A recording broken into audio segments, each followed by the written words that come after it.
If it were not for you, the good that you all are doing, evil would have a free hand and would run rampant. And take my word for it, the good that you do will not be buried, interred. It will live on in the hearts and minds and spirits of people who are thankful, grateful, because they know without you, we would fall short in what we're trying to do right here. So thank you for coming. Thank this brother, Ryan Haygood.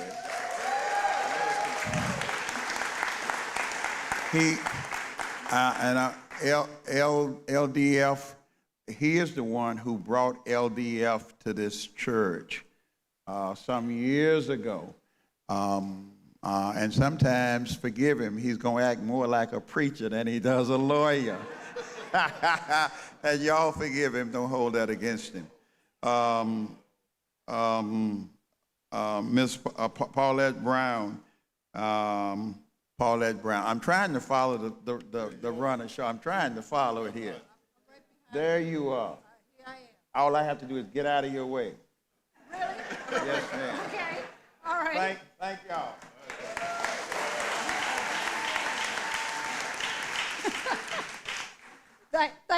Thank you, Reverend Strong, and you never have to get out of the way. And thank you, Brown Chapel AME, for hosting us. I remember when I first came down, we were outside in the parking lot. Then we moved to behind the Hilton, so it's really a joy to be in Brown Chapel AME.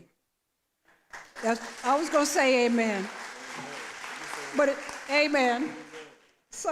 So I am very pleased. I want to be a part of Ryan Haygood's world and to humbly serve on the Board of Trustees of the New Jersey Institute for Social Justice, and to be here on the 61st anniversary of the Selma Jubilee.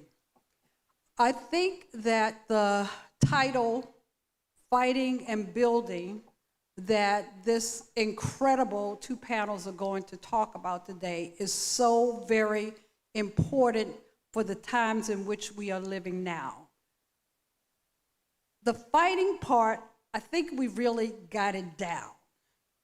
There's no question about the fight that has persisted over time through many, many generations, including some of the heroes who were the original foot soldiers who we've lost in recent months. There is one really special one who's still with us, Fred Gray, 95 years old.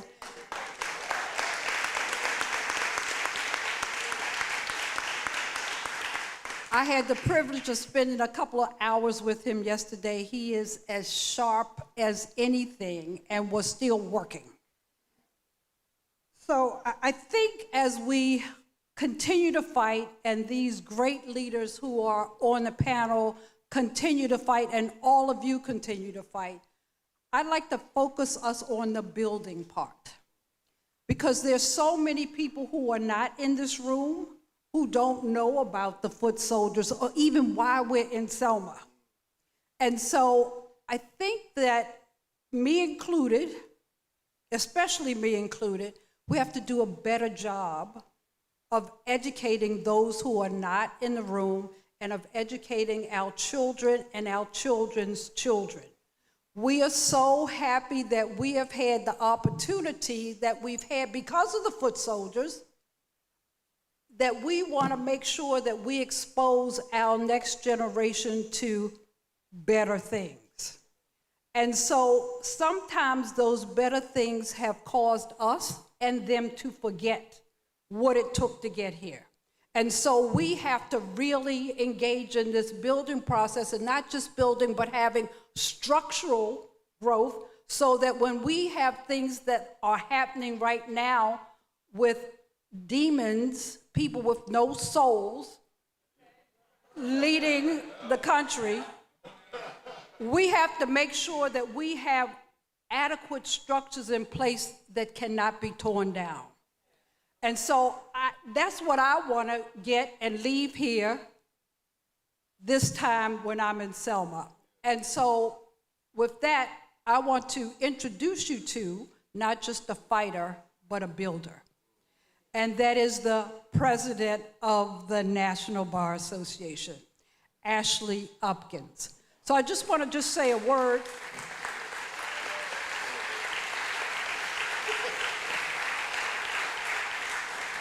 I just want to say a word about, something that she repeatedly says that just absolutely resonates with me. Statements are okay, and she's issued 1 million statements. Statements are okay, but actions behind the statements are far more important. And she has, during her term as president of the National Bar Association, demonstrated that on a daily basis. And so I am just so proud of all that she has done to elevate the National Bar Association, elevate Black lawyers and their worth and what they do to serve our communities and to preserve democracy and to preserve diversity, equity, and inclusion. Say the whole thing. And to make sure we are empowering the next generation.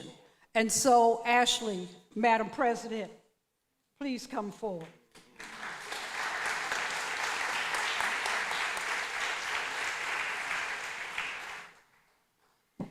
Now, I prepared my remarks so I stay on time, but I'll have to take a moment, if I may.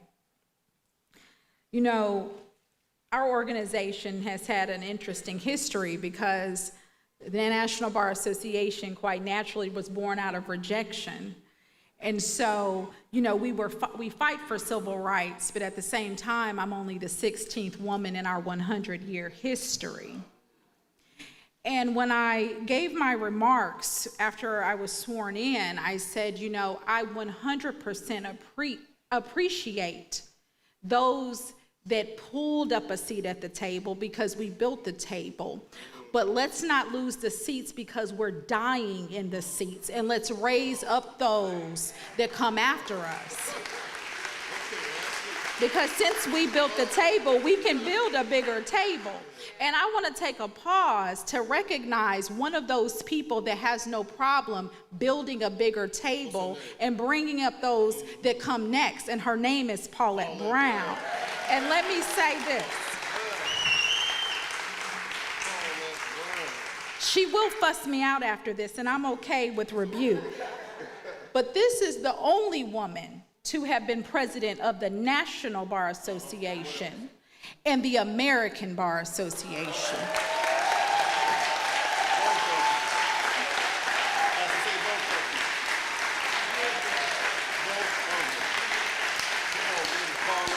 And the first woman of color, but not the last woman of color for the American Bar Association.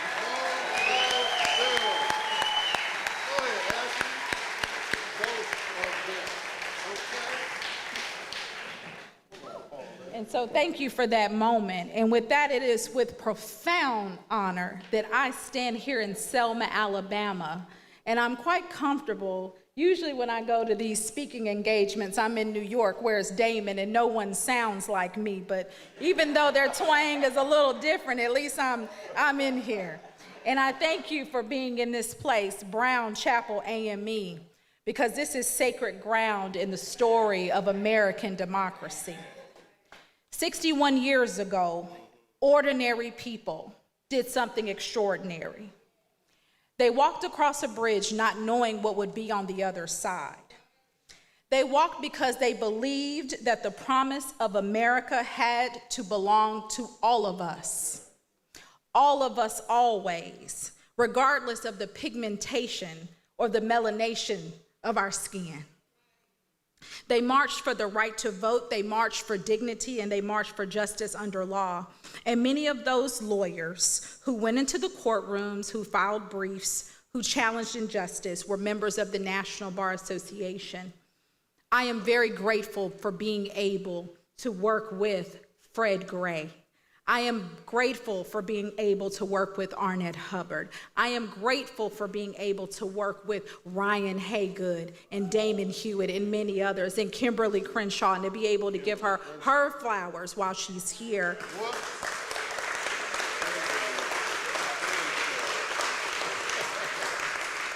And yes, I have challenged my organization to not be symbolic. We sometimes tend as Black folks to engage in pageantry, and that's okay as long as there's substance behind the pageant. There's nothing wrong with a pretty face, only an empty mind behind the pretty face. And so I had no problem issuing statements. I did not care what consequences be what they may, because I remember people that sat next to me even when they didn't know who I am. Tish James, who we shared hips. She was sitting on my hip, and you didn't even know who I was, but she was there to call us to action. That's right. And what did I tell you? I said, we're gonna act, right? Because that's not something, again, the National Bar Association absolutely has, but there's been a time, part of growth is being honest. And so that legacy of the National Bar Association matters, but it matters because people like me that stand on these shoulders, we have to continue the work and not just sit in comfort. Because when we talk about our Selma moment, we are remembering our history, but we are also being reminded of our responsibility. Every generation is being tested. Every generation must decide whether it will simply inherit freedom or whether it will protect freedom and expand on those freedoms. And today, we know that that work continues. Across this country, we are seeing challenges to voting rights, the undermining of equal justice, and attacks on the very idea that the law should protect the most vulnerable among us. But Selma reminds us of something powerful.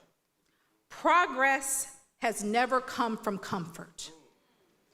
It has always come from courage and has always come from community. So when we say that we are fighting and building, Ryan, that means something. We fight to protect the rights that generations before us sacrificed for, but it's now our generation's job to build. We have to build stronger laws, but as we see, we have to build stronger protection around those laws. We have to build pathways for the next generations of lawyers, advocates, civil rights leaders, because Selma is just not where history happened. Selma is where history continues to call us to act. And so with that, I am grateful to be here, and I invite you to introduce yourself, because I believe with community, we can overcome all that has been done. Thank you.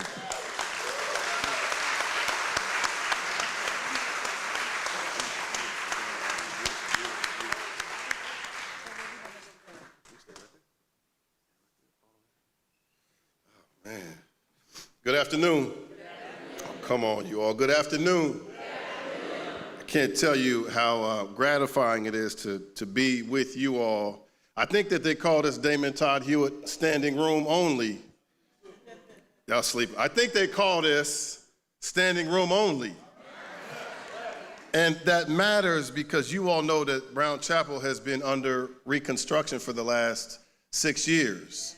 The last time we were in this sanctuary was just at the end of February 2020.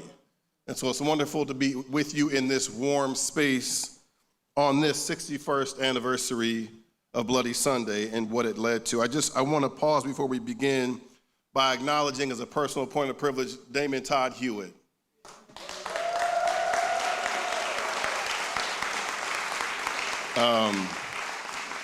Damon and I, we were what they call baby lawyers together at the Legal Defense Fund. He came by way of a fancy fellowship called the Skadden Fellowship. Very few lawyers get the Skadden Fellowship, and I snuck in through the back door through some other fellowship. And we have long dreamt about ways to work together. He now leads the Lawyers Committee for Civil Rights, and we've been doing this together for 5 years. It's a reflection of our love for each other, our partnership, but also recognition that we cannot do this work alone. Speaking of not doing this work alone, I just want to acknowledge the passing of Reverend Jesse Jackson. For more than the 20 years that Damon and I have been coming here, he was here.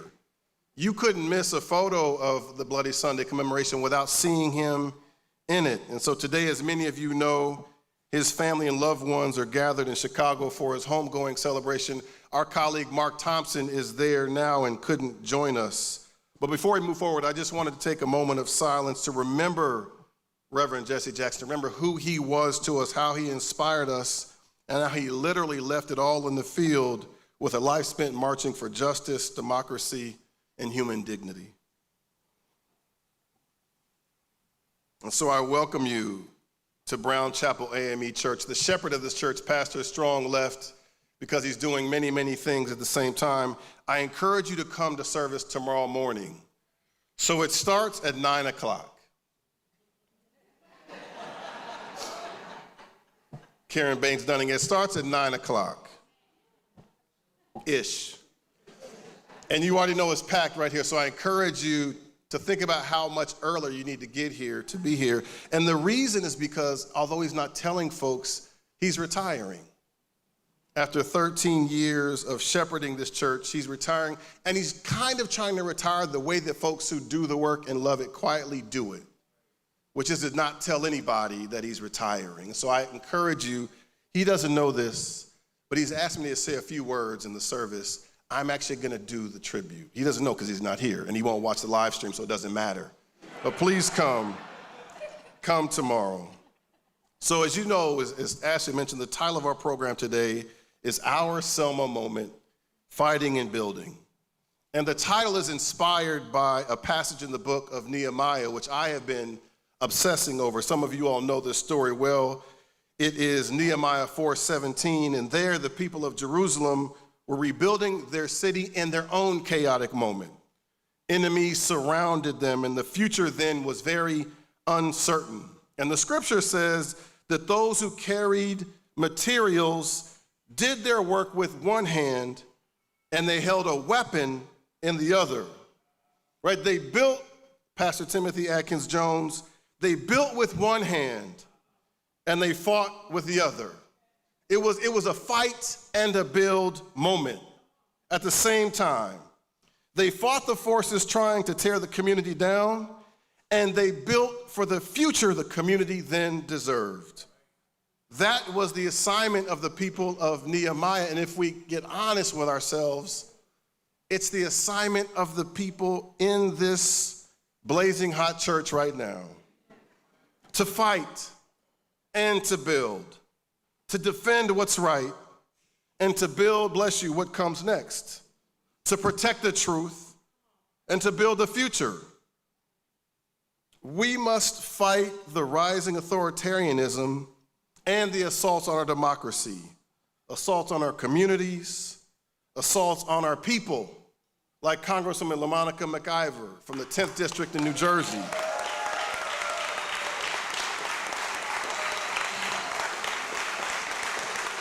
Assaults on our people, like the Congresswoman LaMonica McIver from the 10th Congressional District in New Jersey. And assaults on our institutions, like the Southern Poverty Law Center.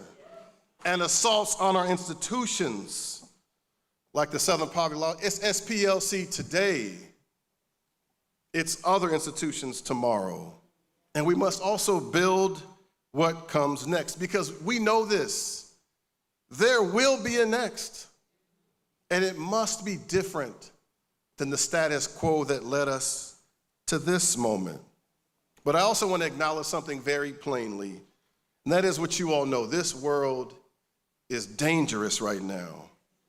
It's hostile, it's chaotic, it's upside down.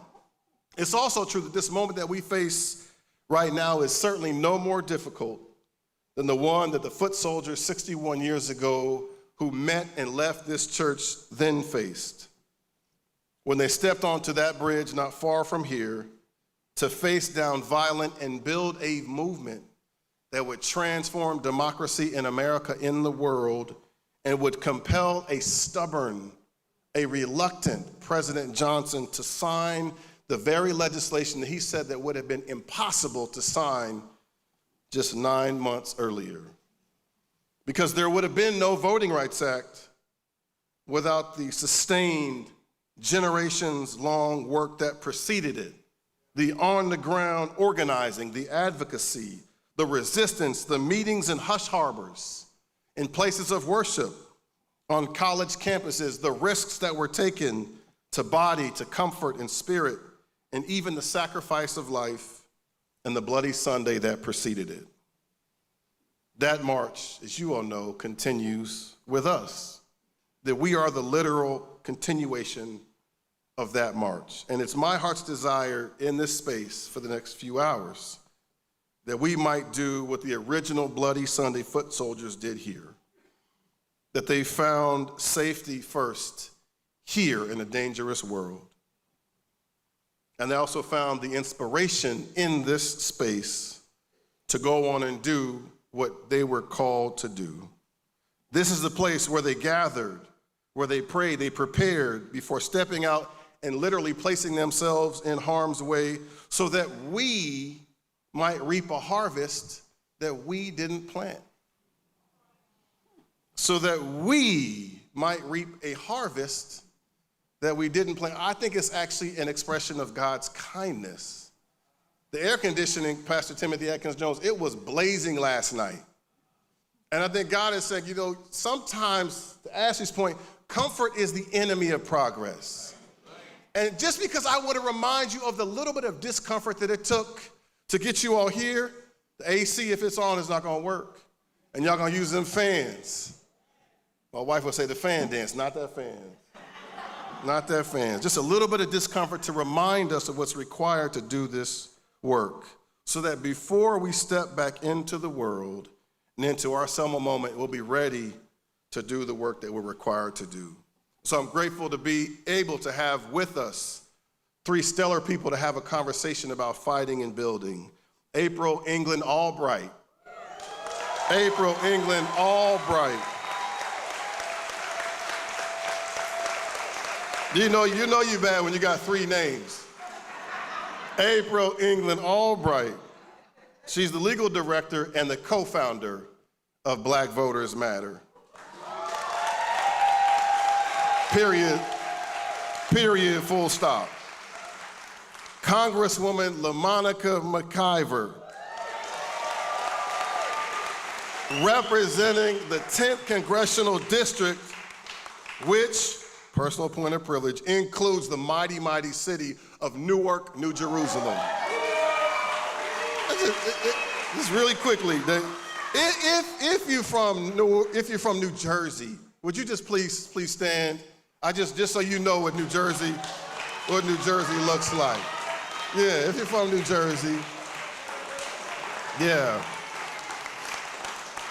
I want to acknowledge our newly installed Attorney General Jennifer Davenport, who joins us today with her team, Sunday and Whitney. And finally, Professor Brian Fair, interim president and CEO of the Southern Poverty Law Center, joins us today. So I begin with this first question. April, this comes your way. I have been spending a lot of time reading Timothy Snyder's on tyranny. Right? If you haven't read it, I encourage you to read it. There are 20 very practical steps to resist authoritarianism. And in the first chapter, Timothy Snyder warns that authoritarianism grows through what he calls anticipatory obedience. Right? This is when people comply in advance and they give whatever they think power wants. But he also reminds us in this book on tyranny that resistance teaches power its limits. In other words, when people refuse to comply in advance, when they stand up and push back, Attorney General Tish James, when they stand up and push back, right?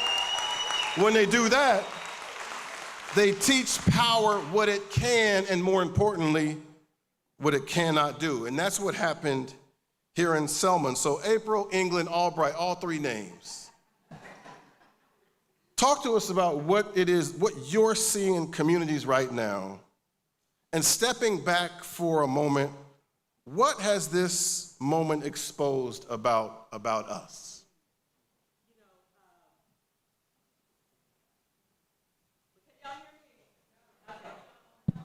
No? Okay. So, I was blessed for us to be able to live in Selma, to live and work and organize in Selma for 10 years. And there was a small community not too far from here. It's called Oroville. And we were organizing in that community because there were utility bills that were unregulated, and it was causing people to have to live in conditions where they didn't have power. Like you could drive in a neighborhood and you would see one trailer using the power of a neighbor's trailer. And so we had went in this community because we wanted to figure out how we could begin to resist and create an environment where we could, take on the utility company that was in control in that community at the time. I'm going somewhere. Take your time. And so we were walking amongst the middle of the community, and then we saw a group of black folk, because it's a predominantly black community. And I'll never forget, they were complaining because there was a white man who had made himself mayor. And they were upset about that. And they were talking about there was no election. He's just opening up the building and he running it. And nobody said he was mayor. And so we're listening and we're in shock. Like, what? We haven't heard about an election in Oroville? And then 5 minutes later, this same white man walks by, and immediately they all say, "Hey, Mayor so-and-so, how are you doing?" And so Cliff, Latasha, and I just kind of stood there just shocked, right? But here they were complaining about their conditions, and immediately when they saw him, they called him mayor. And so when we talk about what you just said, right, how we begin to acquiesce, how we begin to surrender to these types of tyrannous activities, we do. How many people started carrying their passport? In their pocket. I have one right here, right? Why did we do that? Yeah. When we know what they're doing is wrong, but immediately we start carrying our passport so that we can answer and declare that we are citizens, even though that never existed. So how is Selma relevant to that moment? It's because the folk here did not declare what was holy, those things that were unholy. And so what we gotta do is we gotta start to acknowledge that. And we gotta really start unpacking that, because when you make something holy, right, it doesn't have to be just a church or a faith institution. It could be systems that you live in, that you were told governs how we should live and express ourselves as citizens in this country. And so when you declare those things that are holy, that are not holy, then what begins to happen is you create your own tenets of how you behave. And so what the folks in Selma understood was that the system that we were living under was unholy. Even though it was allegedly legal, right? It wasn't righteous. And that was their temperament. And that's what led them. And so just like, we're sitting here in Brown's Chapel, imagining the people getting prepared to go and take on a system because they didn't have a permit. They knew that when they were leaving here, they didn't have a permit. And they knew that there was going to be opposition, not just opposition, that's a soft word. They knew it was going to be terror awaiting them, right? But they did not declare that what is unholy, unholy. And so they left here with the courage and awareness, and that guided them to wanting to be able to challenge it and to fight it. And we need to be like them, not those folks in Oroville who declared leadership of the person that they said was oppressing them.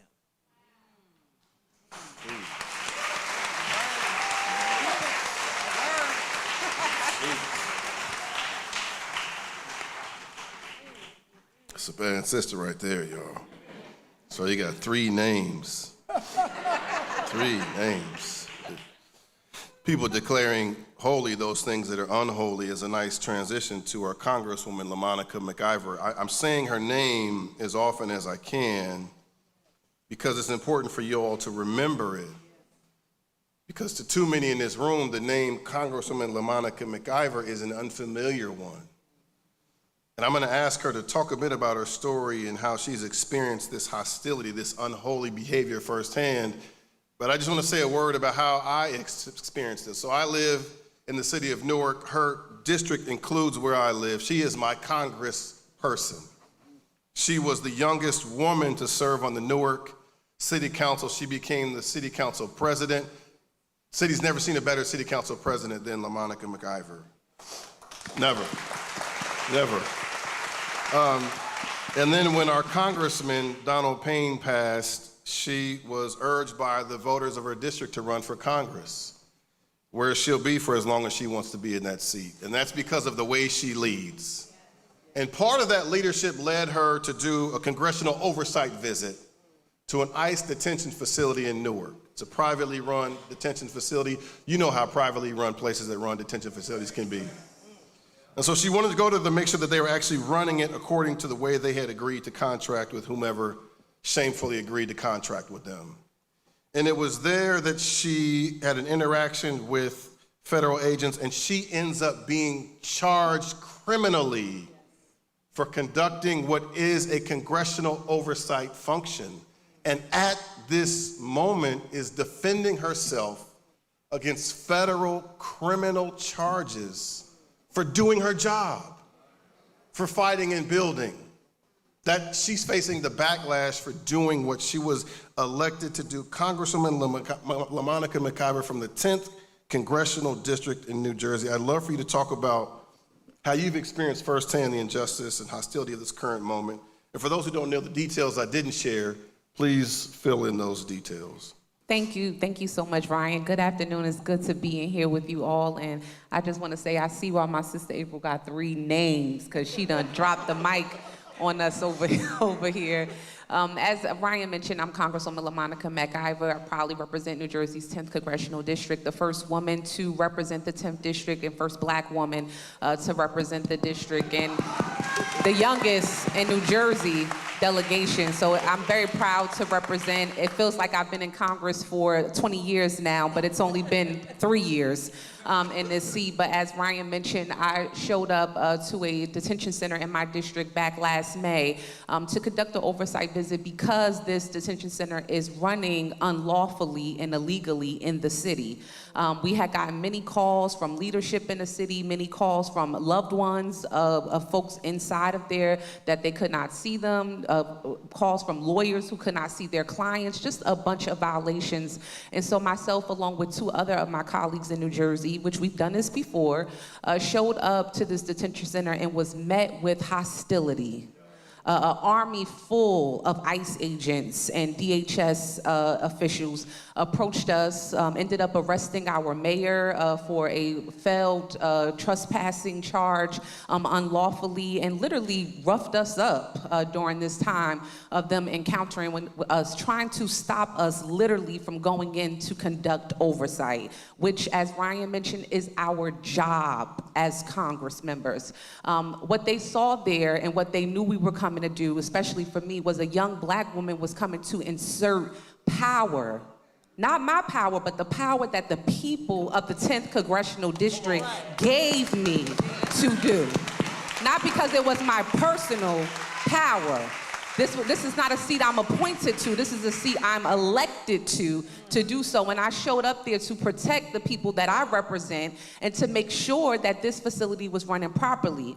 Through all of that commotion of them still ending up giving us an oversight tour because they knew we were not going to back down until we had it. A couple of days later, via Twitter, I get a tweet saying that I'm being charged with 2 felonies and 1 misdemeanor, which holds up to 17 years in prison for showing up to do my job. Literally. I mean, that is what I went to do. I didn't go there to protest. I was not there to do anything other than showing up to do my job. And now, this Department of Justice, as we've seen, I sent out a warning in April, back in May, that it might be starting with a little Black girl from the city of Newark, but it will not end there. And what we have saw, now everybody crying about everybody they're going after. When I warned folks that this is not just about me, This is about the very idea of them snatching away the ability for Congress to do the job that people have elected them to do, to diminish our democracy, to be unlawful. And now we see different cases of this over and over and over again. And that is why that's why I continue to do my job, because they ain't gonna stop me from doing my job. I continue to be joyful about doing it, and I continue to show up and do it. This same detention center, I done been back there twice, because they ain't gonna stop me or intimidate me or bully me, which is the goal of this administration, of this racist, bigot president and the administration. And we have to continue to call that out. It's like sometimes we get scared to say that, but it is what it is. He is racist, he is a bigot, and he is surrounded by a whole circus of them. And this is what they are doing. And so they scared my colleagues from doing oversight. A person say, man, I don't want to be in no shoes of Congresswoman MacGyver. I can't raise $1 million for a case. We don't get pro bono help. For all the lawyers in the room, y'all know it's against ethics. So we can't get free pro bono help. So you have to raise dollars while they're using your tax dollars to charge me. This is what I have been going through. And that is why I'm grateful to Ryan and many people in this room who have continued to lift up this story, because it's not over. We're in the third stretch of this fight, getting ready to go before the Third Circuit Court to have these charges dismissed, because why? I was there to do my job. I have legislative immunity to do so. And it's vindictive prosecution. That is what it is. They are mad. When you are a critic, when you hold them accountable, when you do anything other than what they want you to do, they literally get mad about that, and they use every power and every tool that they have to go against you. I tell folks, the process is truly the punishment. That's what it's about. Me working like a dog trying to get the dollars to fight this case, them thinking they're gonna stress me out. The process is the punishment. But as April said, there is no progress through comfort. So I feel no way to be able to stop doing what I'm doing. I'm gonna keep doing what I'm doing. I'm gonna keep showing up, doing the job that the people elected me to do. And we have to continue to do the same. It is not the time to become complacent. Yes, we are weary, but we cannot stop doing what we're doing. We have to leave this Selma moment. I know I done seen my Selma moment time after time again underneath this administration, but we have to continue to keep pushing, keep fighting, keep being a resistance, keep doing it safe, even when it is uncomfortable. The last thing I'll say, Ryan, and we've been having these Black Agenda meetings in New Jersey, all over New Jersey, making sure we galvanize all of our people. Get them unified, get them on one accord so we can operate together. We have to be together in this moment. Yes, you do. We have to. We've been doing all of this, and folks say, how do I get my electeds to do this? What are we doing in this time? Look, this time requires of us all, but specifically those who are in leadership, to have political courage. You have to. It's uncomfortable, but we have to. You have to have political courage, and we don't have the time to be punks about it.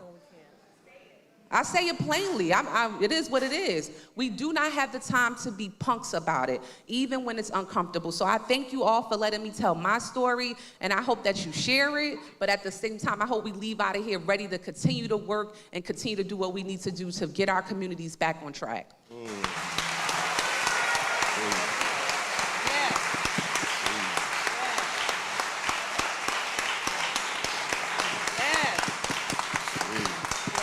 Shut it down again.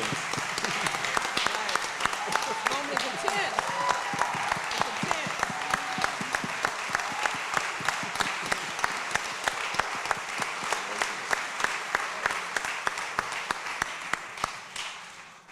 Our colleague Jake Gerard and our colleague Makari Vargas drafted a sign-on letter that you can access if you're an organization through the QR code. There's some palm cards in the back. I encourage you to get it. It's a letter to the U.S. Attorney's Office for the District of New Jersey urging them to drop these shameful charges. The truth is that the letter to the U.S. Attorney's Office is a letter to the U.S. Attorney's Office, but it's really designed more for us to raise our visibility about the issue and for us to advocate on behalf of the Congresswoman.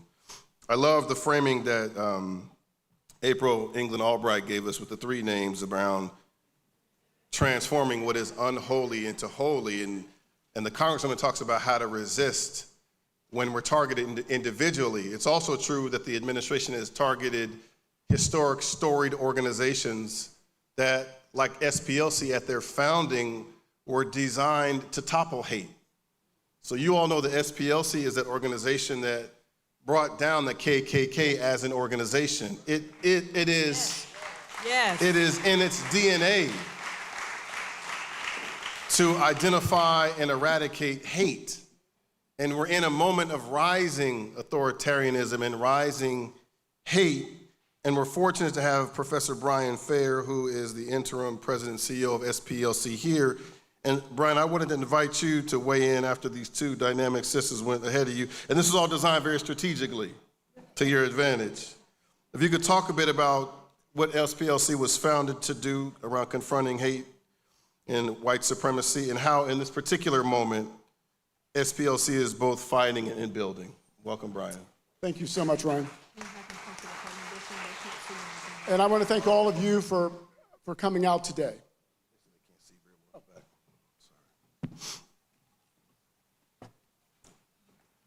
Thank you so much for coming out today. And Ryan, thank you for your leadership of this event and of your institute. I come to you with great humility, first of all, knowing that we are in a sacred space and knowing the sacrifices that so many made so that I can be where I am today. When we say we stand on the shoulders of giants, we have to mean that. We have to recognize the people who made sacrifices for us, who opened doors for us. So I come to you with that humility. I also come with gratitude for the extraordinary leadership that each of you shows every day by being in a space like this, by being in your communities, by leading, by caring, by lifting up others. The SPLC was born out of resistance. It was born to resist racial terror in this country, not just by the Klan, but by the white power structure that enabled the Klan to do so much damage to so many people. Today, I want to lift up not the bully in the White House, not the tyrant who is doing so much damage to our country. I want to lift up the resistant spirit that calls all of us to resist authoritarianism, to challenge the ongoing oppression at this moment in our country and globally. We are part of a global freedom movement. It is not just a movement in Selma. It is not just a movement in Montgomery or Birmingham. It is a global movement, and we are each a part of that movement. And it is only because we are divided that we are not successful.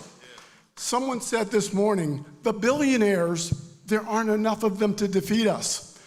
If we exercise our power collectively, we can win, but we don't always exercise our power collectively. There are divisions among us, sown by our opponents, that divide us. What I've learned recently from partners in this ecosystem is we are stronger when we function as a coalition. I represent the 370 extraordinary freedom fighters at SPLC. They show me every day, they inspire me every day by their work that we can make change. But I also say to them, we are stronger when we are in coalition with other civil rights organizations across the spectrum. So I reach out across the aisle. I reach to my partners who have other areas of focus. We have to recognize the dignity and the humanity of everyone in this space and everyone in this country, and the dignity of all human beings. We don't do that as well as we should. When we look across the room, we have to see people that we love, that we respect, whose dignity we recognize. That is the only way we can defeat the kind of authoritarianism authoritarianism that is not just sweeping this country, it is sweeping the world. Donald Trump is a tyrant and a bully, but he's not the only one. And we have to organize ourselves, and the power, the collective power that we have. You know, many of you know that 90 million people did not vote in the 2024 election who were eligible. We've got to talk to them. We've got to know who they are. We've got to love them. We've got to help them have the identification they need, have the documents of citizenship that they need, have a way to get to the polls, have a way to know where their polling place is, have a way to know whether they've been purged from the voting rolls. You know, we learned of a time when the grandfather clause was the instrument. At-large voting was the instrument. There were other instruments and devices used to suppress the vote. Today, there are different devices. They're reducing early voting and absentee voting, right? They're still purging voting rolls. They're making it harder to vote when technology should actually make it easier to vote. And you know why they're doing it? Because voting is power. And if we vote collectively, if we vote across coalition, they cannot defeat us. So it is an honor for me to work with SPLC. It is an honor for me to be in partnership with many of the national organizations and local organizations in Alabama and elsewhere. SPLC has been blessed with extraordinary support and resources. And our board chair, Karen Baines Dunning, is here today with her husband, Dr. Art Dunning. We at SPLC are trying to leverage our resources to support our allies across this ecosystem. And so I am proud to be here with you. I'm honored to be here with you. And I will never bow down to the lie that America is great again. I will never be silent to tyranny. I'm going to stand up. I'm not going to be afraid. I'm going to lift up Letitia James. I'm going to lift up Ralph Ellison, or Attorney General Ellison. I'm going to lift up Juan Perano. I'm going to lift up Virginia Case. I'm going to lift up Damon Hewitt. I'm going to stand with them and with you until we see the change that we seek. Thank you. Go ahead, Brian. That's excellent. Thank you, Brian. I just have one final question before we bring Damon up to transition to the second part of the program. And I close, I do want to just urge you all, if you haven't read it, to get on Tyranny. It's a quick read. It's a very practical way to understand how this moment is impacting us. He closes in chapter 20 with this title, of this chapter entitled, "Be courageous as you can. If none of us is prepared to die for freedom, then all of us will live under tyranny. If none of us is prepared to die for freedom, then all of us will live under tyranny." And so I want to start with you, April, on this last question. In this moment, what does courage look like? What does it mean to fight and build for what comes next? And what is the one thing that you urge us to do as we leave this church? You know, it's real easy for us to talk about courage and that it takes, right? Mm-hmm. And the discomfort. Like, we're going to need courage in this moment, and that's true. Oh, April. Okay. So I'm sorry. Folks in the back can't see you well. So I'm going to ask you to come up here, and then as long as you know the question, the Congressman, you go next, and then you come here. So, this is a moment. Standing right here, I'm gonna just tell you, it's a moment, brother.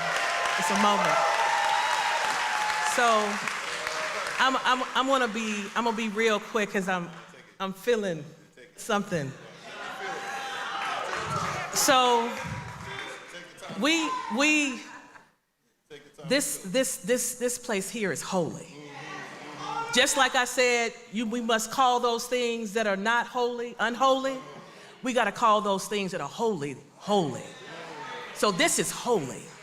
Not just because of this podium, because amazing things have transformed this country from this podium, but because of you. And every person who comes in this institution, and their legacy and their DNA is all in the walls of this. So people don't come to Selma, they're called to Selma. So you're called to Selma, right? And so as we leave this place this weekend, and we're being baptized, because we are, right? We have to remember that we are what I call neck deep people.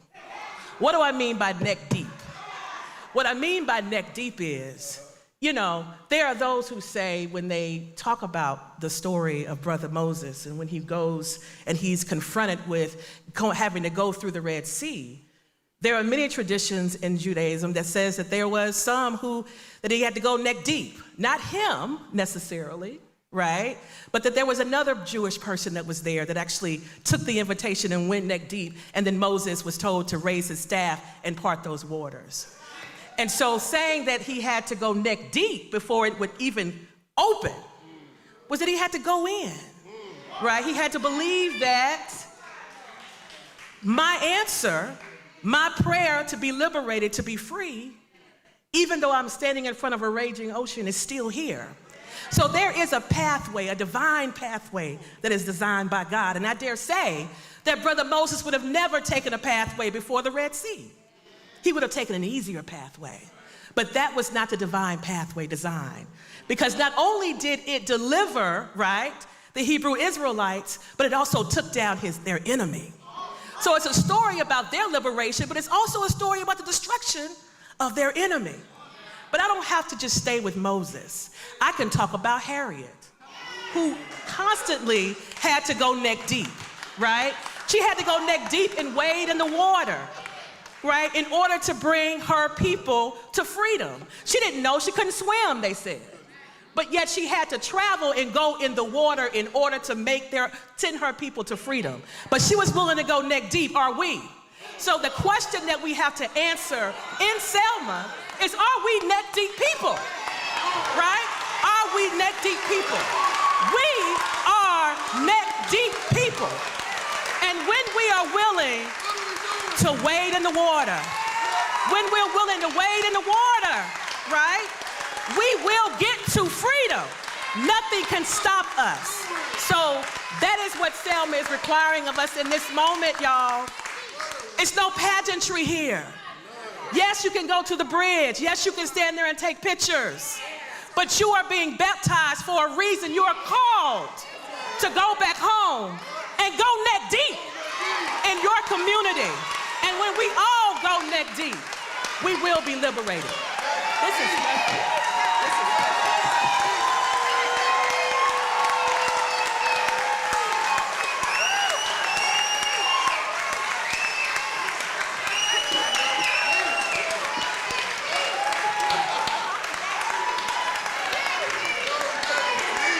Are we neck deep people? Yeah. I don't know, Ryan. April should have closed out. Are we neck deep people? That is a word I am taking back with me to New Jersey. We got our marching orders. That's why she got 3 names, y'all. Y'all better remember the 3 names. I suggest you write it down. The one thing I'll end with, because I don't really think we need much after that. The one thing I think about from Ryan's question is the one thing that Martin Luther King urged. It is a tragic thing to sleep through a revolution. He talked about this in his 1968 sermon. And the one thing I keep reminding people anytime I leave an event after I get done talking is the importance of us staying awake in this moment. Not in just this moment, but every moment.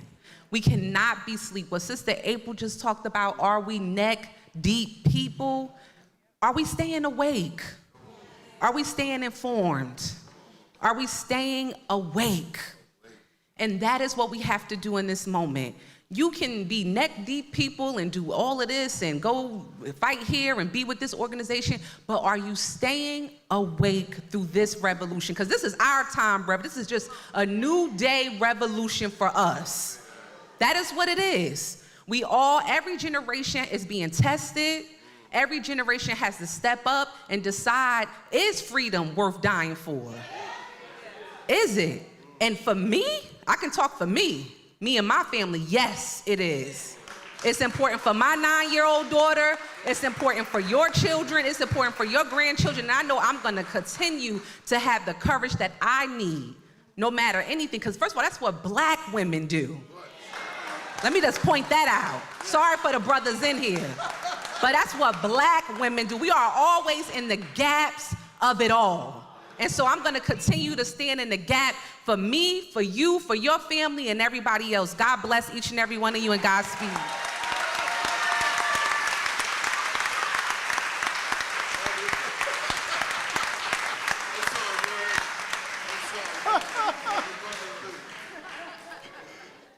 Thank you. Thank you both so much.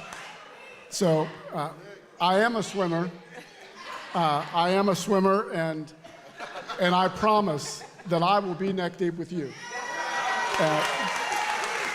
And Congresswoman McIver, we know that you're taking a personal sacrifice, having been a personal target of this administration.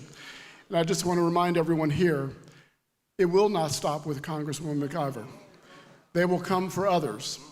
And we have to stand with her and against this oppressive regime.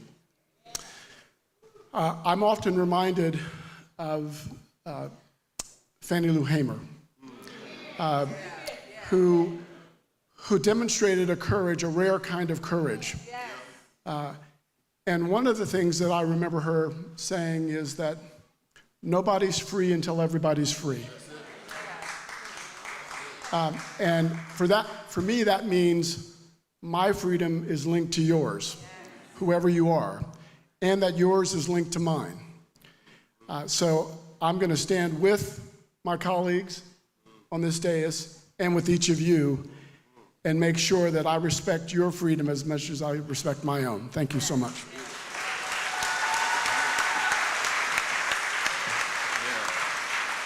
Yeah, please join me in thanking Ashley and Paulette Brown, Brian Fair, the Congresswoman, and a sister with 3 names.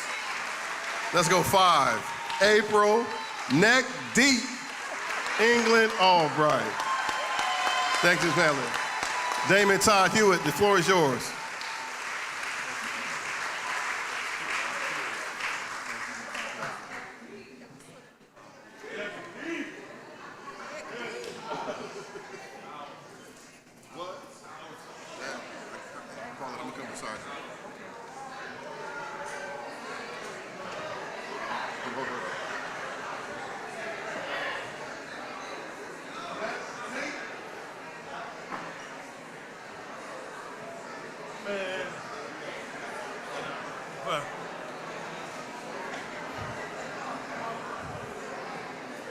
Now, how are we supposed to come up here when they still swinging from the rim? But I tell you, that was a word, wasn't it? There's some places you go where you try to figure out what's happening, what's the vibe. You got to ask people what's happening. As we say in New Orleans, where you at? You don't have to ask in Selma, because you feel it in your bones.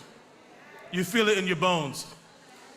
So even though my man Ryan Paul Haygood, who also has 3 names, you know who Paul was, we'll talk about that later. Even though he's still swinging from the rim with the rest of our first panel, we got someone who could dunk it on anybody. Shaquille O'Neal, anybody. That is Alabama's own Congressman Shamari Figures. Now, you know who he is, and you know he's a native son, but you also need to make sure you remember the story of not just how he came to be through his father's legacy, through his family and their work over generations, but also the fight that it took in the courts of law, in the courts of policy, for our friends at LDF who litigated the case, for people who marched in the streets, for people who fought for there to be a second majority black district in Alabama to fairly represent these people And now he well represents these people, Congressman Shamari Figures.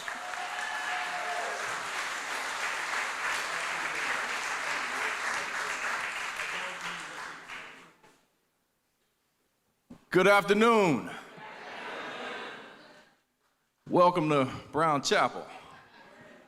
Welcome to where it all began, and welcome to the reason he introduced me as Congressman Shamari Figures. This it's always humbling to be in Selma because we know the history, we know what happened here, but it gave rise to the pathways to the litigation that we brought. And before I go any further, I have to give my deepest thanks, appreciation, love, hugs, kisses, fist bumps, everything to the Lawyers Committee, to NAACP, to LDF, to all of the fighters in the courtrooms who created the possibility for me to stand here today. So please give it up for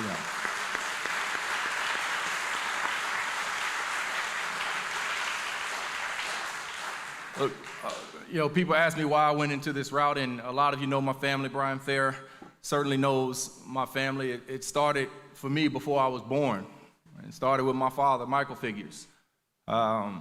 My father came out of Stillman College in Tuscaloosa, Alabama. He came out of Stillman College in 1969. At a year the University of Alabama was integrating its law school. The law school was voluntarily integrating after what we all know happened at the undergrad.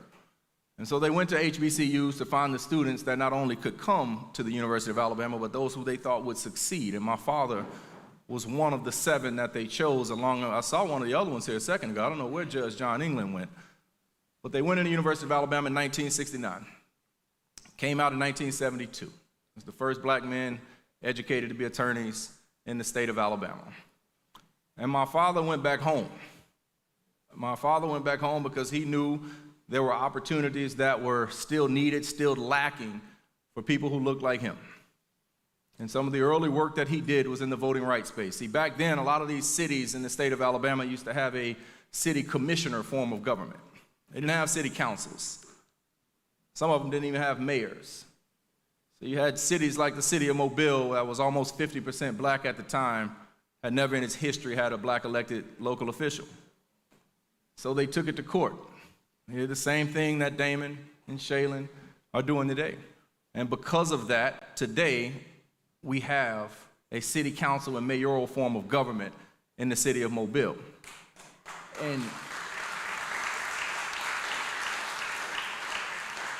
But it didn't stop there with my father. A lot of you guys know the story of Michael Donald in 1981, the last man that the Ku Klux Klan lynched in America. He was picked up off a street in Mobile, Alabama, because they didn't like the outcome of a recent trial that was held in Mobile. And they beat him and they lynched him. And they actually hung him directly across the street from the head of the then Klan.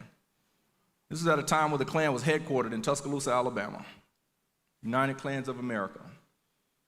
And my father, being a young attorney at the time, said, we can't deal with that. And so they brought a lawsuit with the Southern Poverty Law Center. They filed a lawsuit. That lawsuit resulted in the Klan being bankrupted, shut down.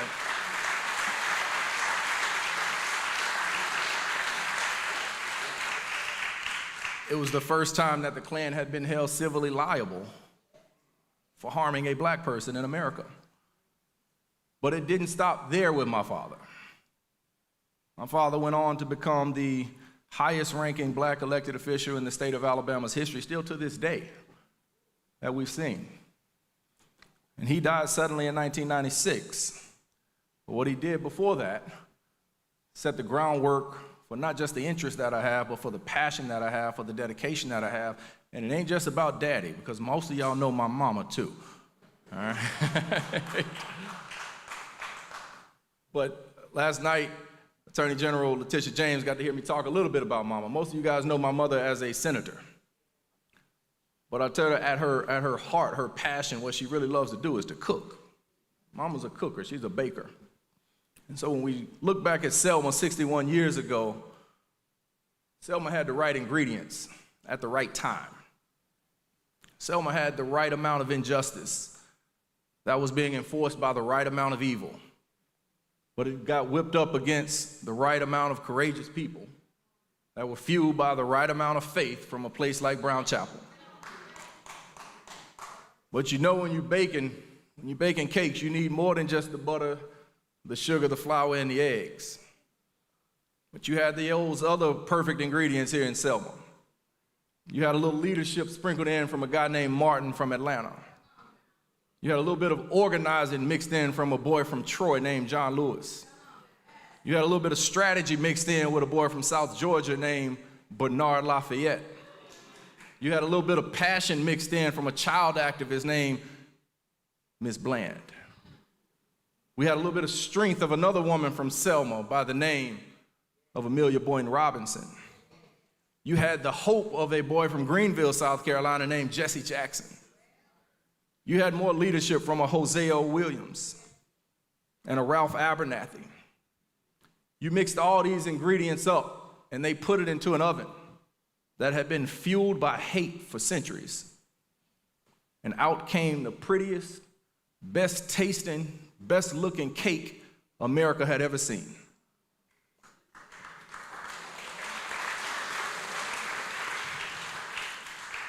It was a cake layered in freedom, a cake layered in equality, and a cake layered in justice. But this cake, Attorney General James, we couldn't eat this cake. We had to put it up for the world to see. It's like one of those fake cakes. You see it in front of the bake shop. But the problem is that since we put that cake up, since that cake came out of the oven, we've had people walking up with knives to cut out their own slice. We've seen state governments cut out a slice. We've seen governors cut out a slice. We've seen courts cut out a slice. We've seen Congress try to cut out a slice. We just had to vote on a bill last week that would have outlawed using your driver's license to vote in this country. And they had the nerve to call it the Save America Act. Well, it's up to us. And Damon Hewitt is leading the fight with others, and Brian Fair, to tell them that they can't have our cake. They can't have it.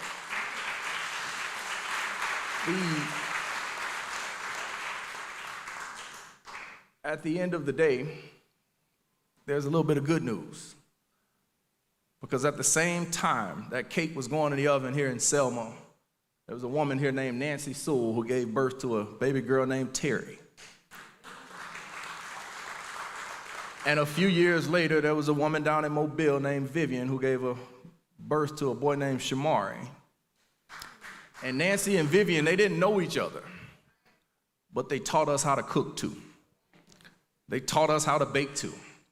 They taught us how to make sure that we stand up for what happened in Selma 61 years ago. Because we know that if we don't do it, we'll be going back again. I'll close with this story. I heard a story told where a man was walking through his family's history and future, and he said that his grandfather used to walk to work every day. He said that by the time his father was old enough, he could afford a bust-down used pickup truck.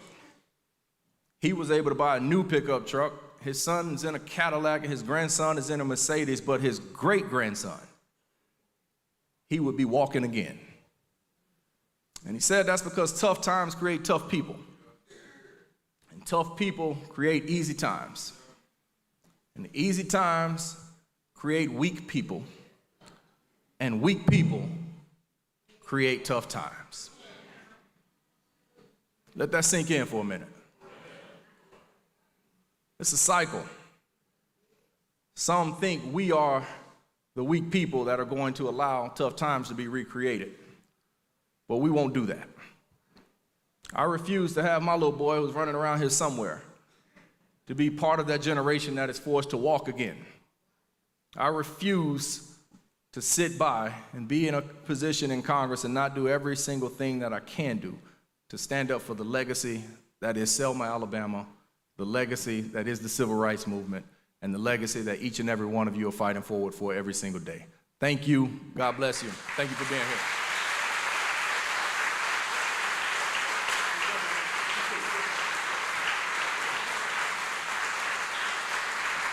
Congressman Shamari Figures.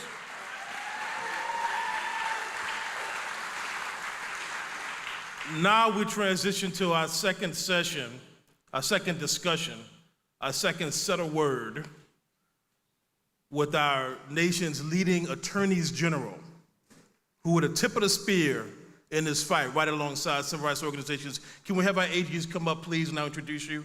AG Letitia James from New York.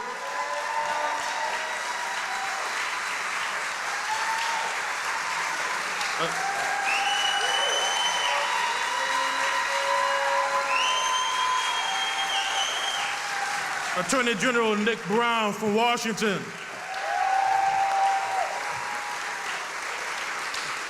And that other fighter, Attorney General Keith Ellison from Minnesota.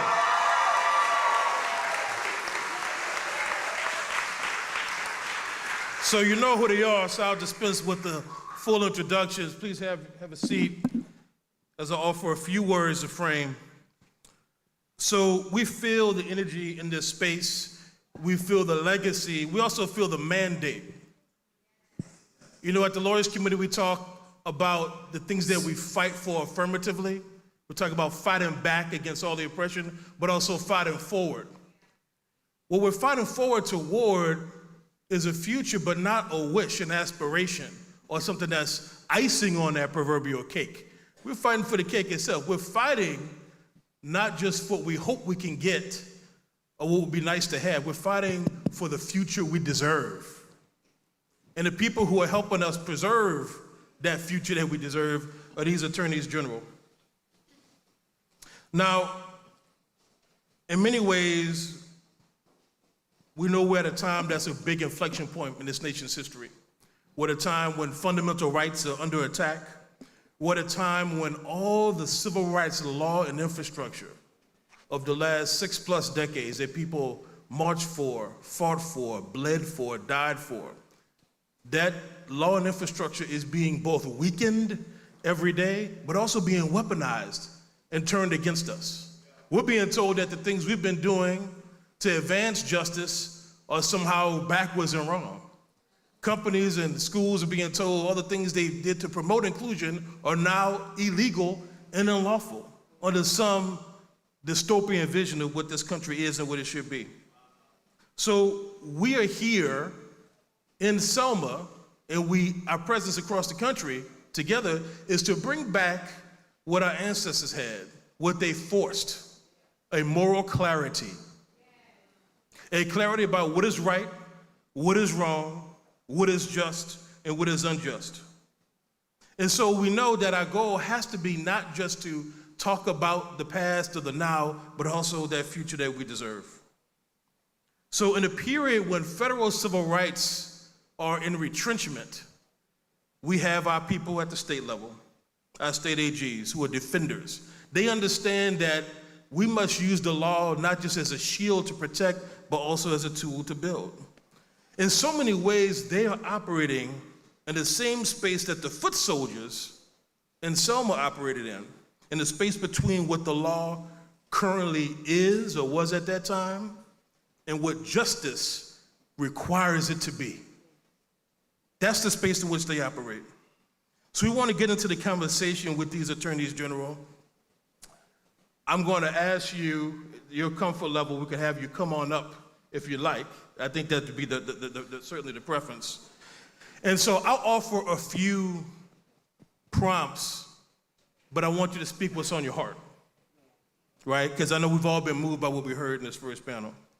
So just a few words here about some of what these folks have done. Attorney General Tish James has been such a strong partner to us and to all of us in so many things. In particular, she fights for accountability when others capitulate.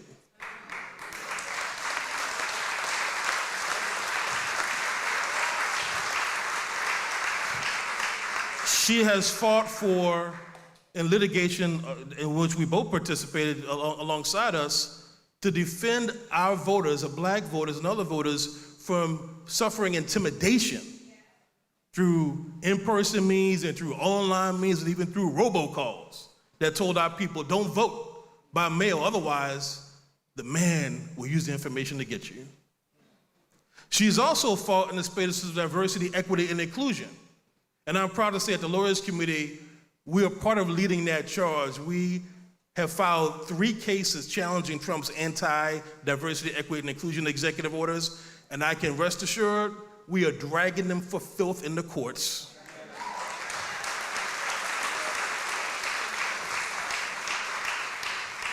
But Tish James and her office have been part of all of this. So please come on up and offer us a word about what you're up to and why you are part of the tip of the spear of this fight. Thank you, Damon. Thank you. We're in a historic space. And so I want to take a moment to reflect on all of the individuals whose shoulders I stand on who were once in this sacred space.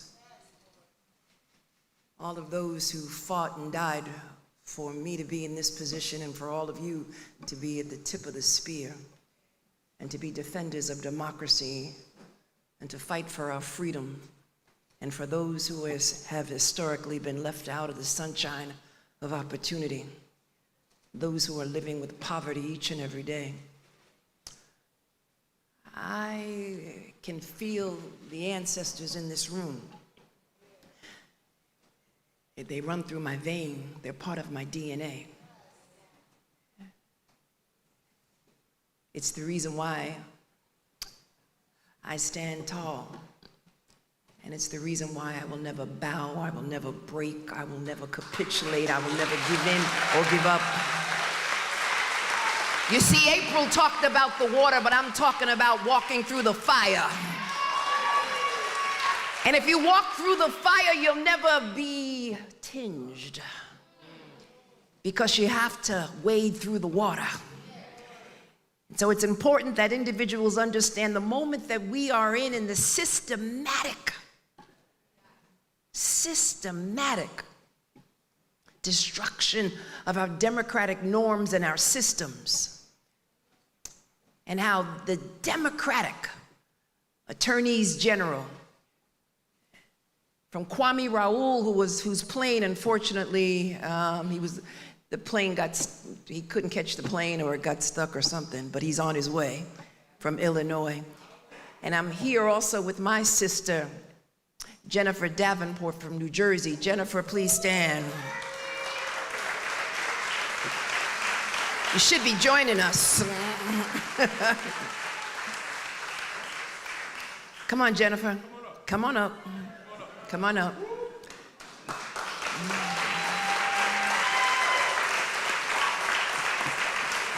But the point is that New York, we have filed over 55 cases thus far against this administration. And collectively, we have won over 80% of our cases. From birthright citizenship, which was born out of the ashes of slavery, to our most recent case that we filed just 2 days ago, challenging this administration on tariffs. We were successful on the first tariffs case, and we will be successful on the second tariffs case. And the reason why that is because this president, unfortunately, continues to put forth executive orders which are illegal, unconstitutional, which do not have the full faith of the law, agency orders which are unlawful, and social posts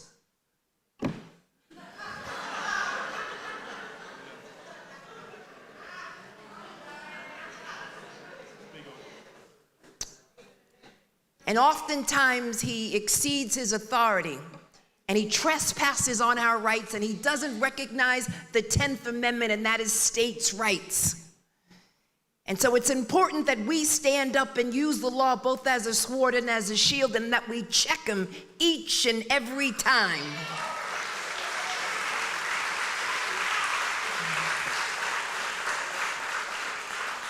And so obviously you want to hear from all of my colleagues, but my point is this. I'm just a girl from Brooklyn with a loud mouth.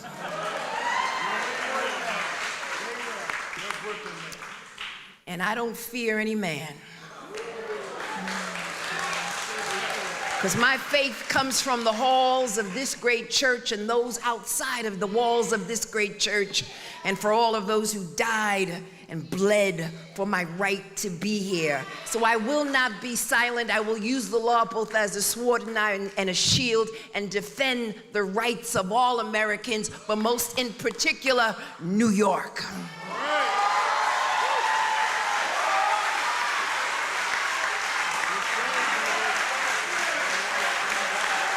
Come on. Come on.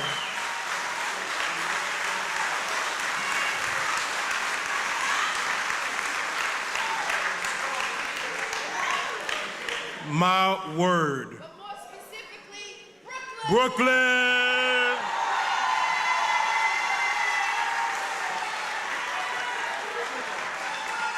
Ryan Haygood, when I moved to New York to work in civil rights right after 9/11, where'd I move to? Brooklyn. All right. So quick note, we have so many amazing people in this room, people who have fought for decades, even before I was even alive. And there's also people who are fighting this contemporary fight. I won't be able to call out everyone, but I want to recognize some of our allies. The president of Common Cause, Virginia K. Solomon. The president of LULAC, Juan Perano.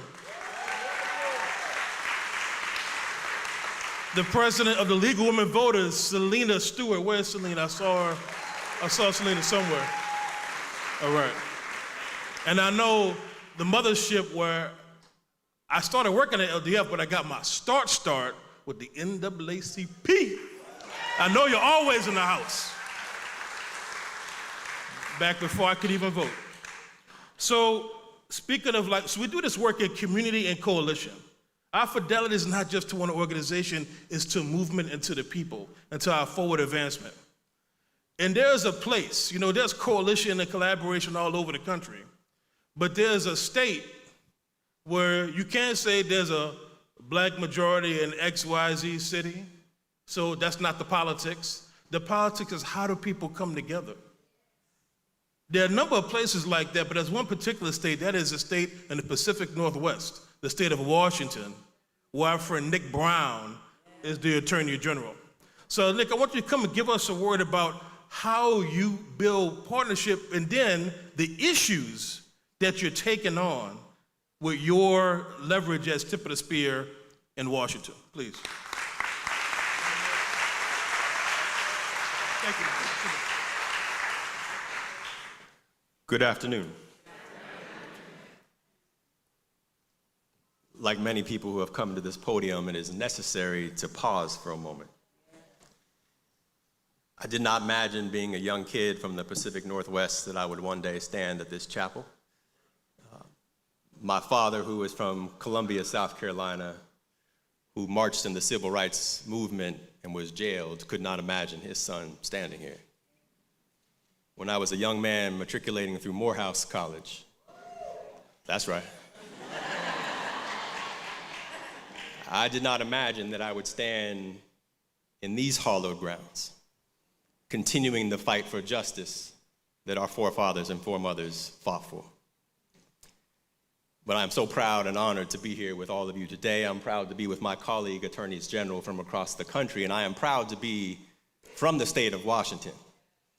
It was important in part for me to come here just to let y'all know there are black people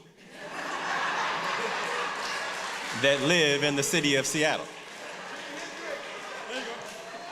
Now, you may have seen a lot of black people from the city of Seattle win the Super Bowl this year, but there are other black people, and I am the first black elected statewide official in Washington state history.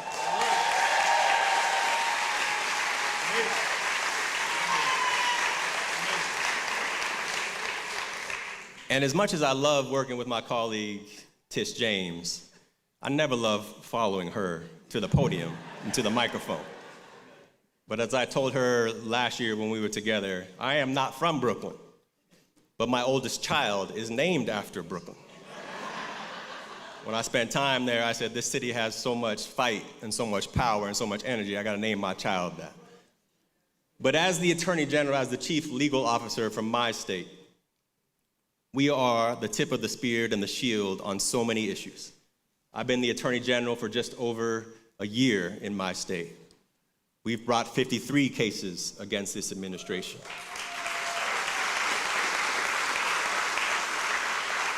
And we are fighting from so many things that keep people safe and healthy and protected, leading on birthright citizenship, leading on healthcare, leading on environmental protections. In my state alone, we have protected over $15 billion of illegal cuts by this administration. And all of us up here can talk about the billions and billions of dollars that would have been lost for the people in our state, but for our fight. In all respect to my colleagues in other positions, attorney generals are leading this cause and leading this fight. Because when we see the administration do something illegal, we go to court.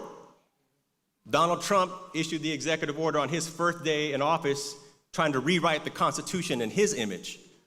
We were in court the next day, stopping that from happening. And I want to highlight one particular action in particular because it demonstrates the hypocrisy. We've talked a lot about the dishonesty and the lack of morality from this administration, but the hypocrisy of this administration was laid bare to me when they tried to cut something called the Victims of Crime Act funding. This was a law that was passed in the 1980s and signed into law by that great woke liberal champion, Ronald Reagan. A law that provides exactly what it sounds like it provides. Funding for victims of crime. Fundings for women who are the victims of domestic violence. Funding for shelters. Medical bills for people who have suffered.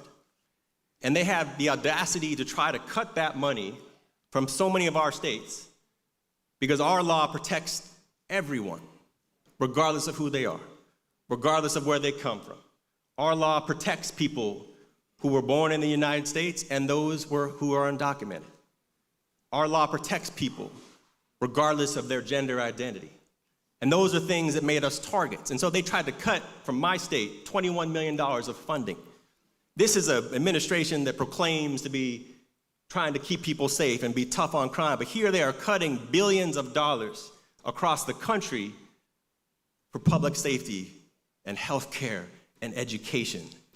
And that is why the work that we do in coalition is so important. But our ability to advocate on behalf of our respective states relies on our partnership with the community, relies on our partnership with individuals and nonprofits, because the work that we do is telling your story, telling the story of impacted people in our state, telling the story of undocumented people who are living in fear across the country, telling the story of mothers who are losing healthcare benefits, telling the story of the children who do not have access to the truth in their education system. And that's why we bring cases to defend the Department of Education, defend against the Department of Education cuts.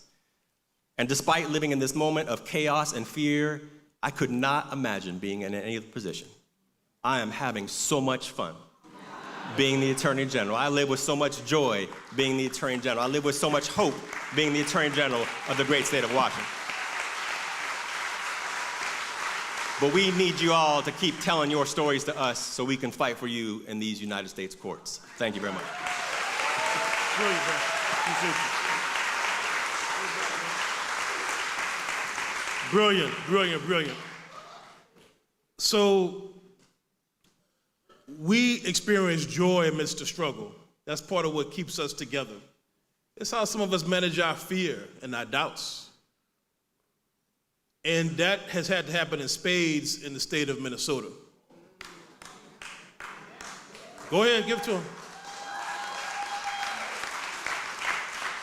That is where Attorney General Keith Ellison, my friend Keith Ellison, All of these folks say accessible, but man, Keith, man, you are accessible to the people. Yes, he is.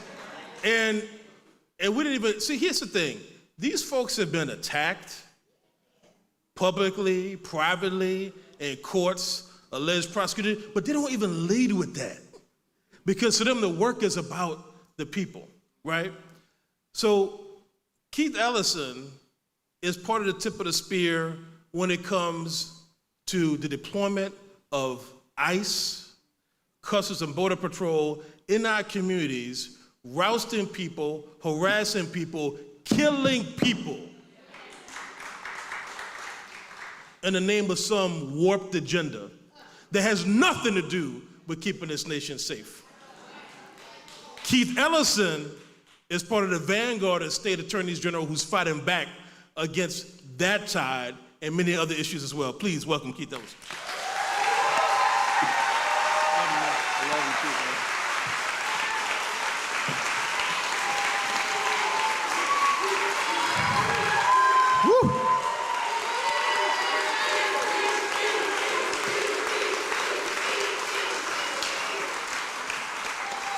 So Damon, I gotta lower this thing a little bit when I come behind you. Anyway, love you, Damon. You're just a wonderful guy. And my colleagues, my goodness, can we hear for these wonderful leaders?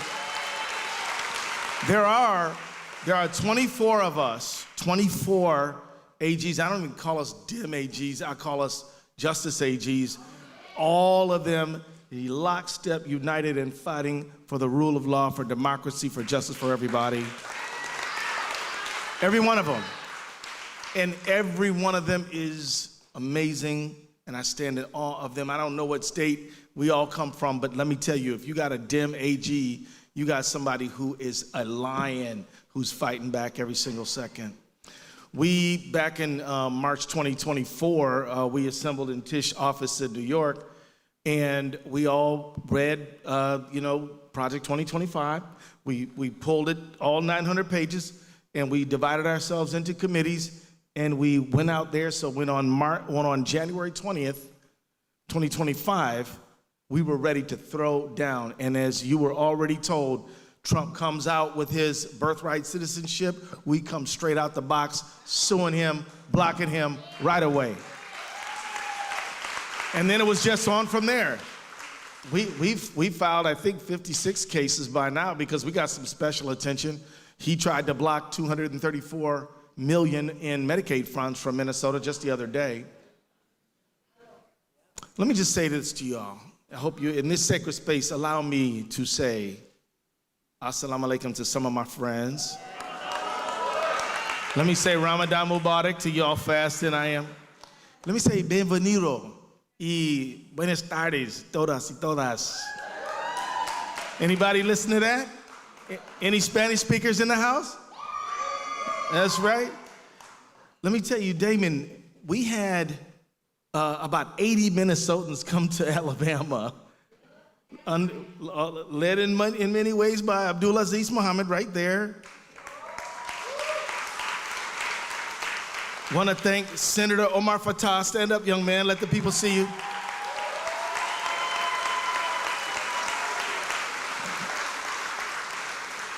Also led by leaders in our Latino community, Ma Elena, who leads Fe y Justicia, which means faith and justice in Spanish, right here, St. Cloud. And then also Manta, y'all don't know Manta, a few years ago, she was the sharp edge of the spear when Trump started attacking our Cambodian community in Minnesota. Manta started something called the Minnesota 8, showed up or been organized, and so when they hit us, we were ready. Stand up, Manta, let everybody see you. Now, I just want to say, let me just tell you, everybody this. So look, 61 years ago, this room was filled with people whose heritage was African descent, who had labored for 2.5 centuries in bondage in America, in this soil. That's pretty much who was here. And we had white allies here as well. Today, we got the multiracial struggle. Because of what? Because of what they did in Montgomery and in Selma so many years ago. Do not forget, friends, that when Bloody Sunday leads directly to the Voting Rights Act, which, right? The Bloody Sundays in March, Voting Rights Act is signed in August. What was signed in October? Does anybody know? The immigration bill. The immigration bill that said you don't have to be a white European to come to America. And that created the multiracial America that we know today. And that is what we're fighting to extend and protect right this minute. The anti-immigrant project and the anti-black project are the same project. We've got to know this. Let me say this to my African Americans who find their roots deep in this soil. They said we wasn't citizens for 2.5 centuries. They said we wasn't citizens for 2.5 centuries, and it took a civil war which cost the lives of 800,000 people to establish the idea, right? They were willing to let their sons and daughters die and lose everything in order to preserve human bondage. And then even after that, we needed a momentous civil rights movement to create multiracial democracy, which I'm telling you, you are standing where it happened. You are standing where the America, look, they're gonna tell you all about, Washington and Jefferson and Madison. They didn't create the America you know. The America you know was made in 1965 right here. The America you know, that fight was in many ways not started, but truly accelerated just an hour up the road in Montgomery. So no, I'm telling you, if you are here because your parents said, we're gonna move to the United States, this is your struggle 100%. Don't you think for a second that it's not. It absolutely is, and we need you to embrace it hard because when they come after immigration, they're coming after the civil rights legislation that we fought for in the 1960s. So it is critically important, and I'm gonna take a seat. It is critically important that we all understand it's the same project. Let me tell you, there was a man named Jimmy Lee Jackson. He was murdered in Marion, Alabama. Killed in Marion, Alabama. And then Martin Luther King, he, with the leadership of John Lewis and Hosea Williams, started the march. And along the way, you had Viola Liuzzo murdered. And if y'all took the road from Montgomery to here, you passed by where they killed her. She's a white lady from Detroit. And they murdered Reverend James Reeb, not too far from here. Came down on the same project. Well, in Minnesota, friends, first they killed George Floyd. They murdered George Floyd, and we sued him and we prosecuted him and we put the people in prison who did it.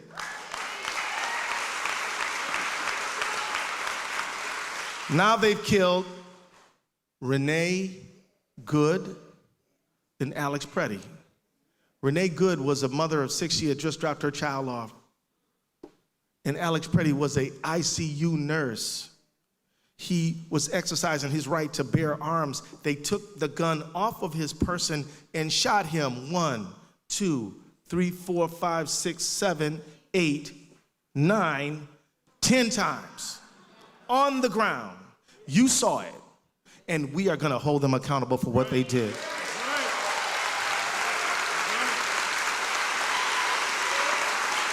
Let me tell you, there are people sitting perhaps in this chapel right now who remember Bloody Sunday. Lord knows in years that I've been here, several of them sat right in this sacred space. And I'm here to tell you that yesterday is now. The people who got bloodied on Bloody Sunday created the Voting Rights Act, the immigration bill, fair housing, right? Medicaid, TRIO, all of that. What are we going to do with this moment, friends? We have to do. We're standing on the shoulders of giants. We get to see further than the giants because we're on their shoulders above them. And we have got to ask ourselves right now, what are we going to do? Right now, we got an election in a few months. They're actively trying to steal it. Read the ProPublica article on February 19th. This bandit named General Mike Flynn assembled the worst, y'all know what I'm talking about? Assembled the worst election suppressors in America. They all got gold medals for anti-democracy. Pulled them together and said, how can we steal this one, guys? My question is, what's our election protection plan? Dem AG's got one. Nick Brown is leading our effort in that front.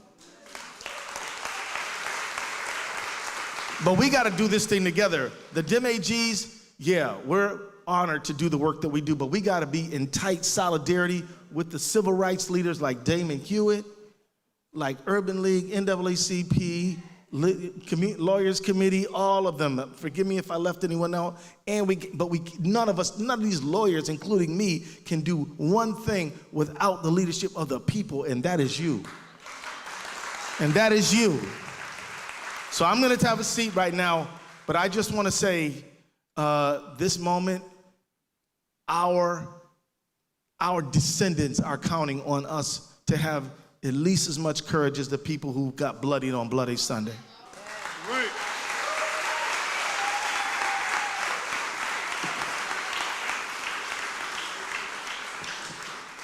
The movement doesn't ask too much of us. It asks what's required. The late Reverend C.T. Vivian said, we're willing to be beaten for democracy. So what are we willing to do? Attorney General Ellison spoke about the America we know and how it came to be. I like to think of the America in that, when he's talking about the civil rights movement as a second founding of this nation. Sister Janae from LDFs calls it the birth certificate of democracy of this nation, right? And so there's another way to think about the America that we know, which is quickly becoming the America that we knew, because things are devolving and changing rapidly. You can think about America's evolution in terms of reconstruction. See, there was a first reconstruction after the Civil War that brought us the 13th, 14th, to 15th Amendments that ended chattel slavery except for certain felonies. That big loophole in the 13th Amendment. The 14th Amendment, the Equal Protection Clause, and citizenship. Citizenship, which is being flipped on its head. And the 15th Amendment, which doesn't give you the fundamental right to vote. There's no right to vote in the Constitution. Don't be shocked to learn that if you didn't know it. But our rights to vote should not be abridged by race, color, prior condition of servitude as in slavery. That's the first Reconstruction. The second Reconstruction in this nation was at the height of the Civil Rights Movement. Before, during, and after Selma and Bloody Sunday. It brought us the Civil Rights Act of 1964, the Voter Rights Act of 1965, the Immigration Act, Fair Housing Act of 1968. So what those two reconstructions have in common is that there were both fundamental realignments of the legal, political, and social relationship between the people and the state, as in the government, and the political and social relationship between and among Americans. I don't just mean citizens, but people in this country. So we need another realignment. We need a third reconstruction. So as we fight back and we fight forward, we're fighting forward to that third reconstruction.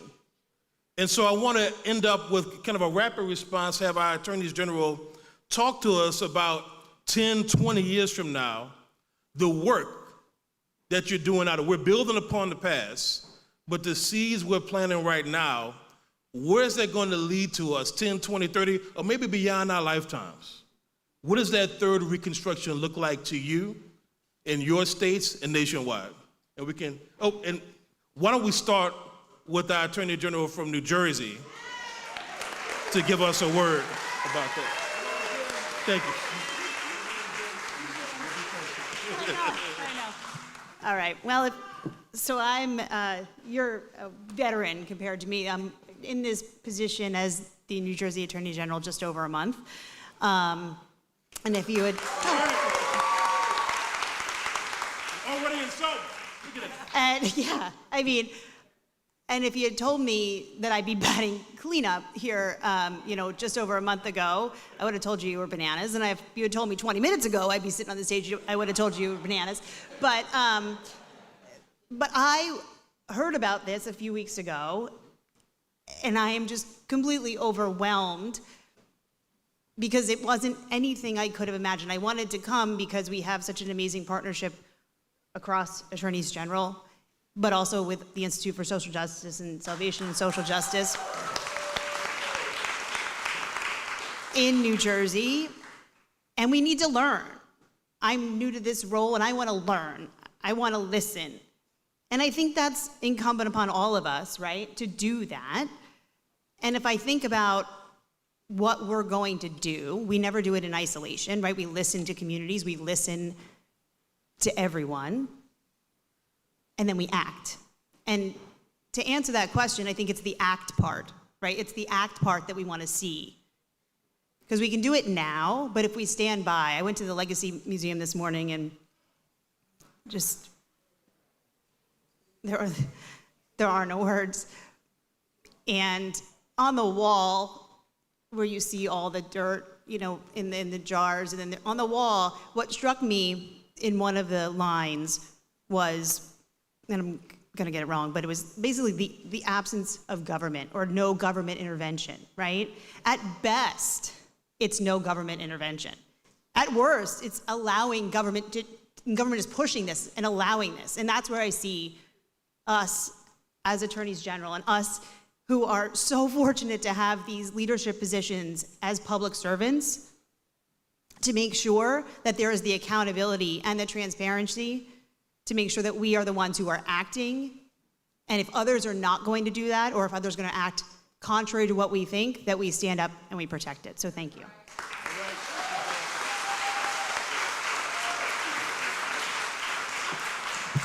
Anybody from New Jersey here? Make some noise.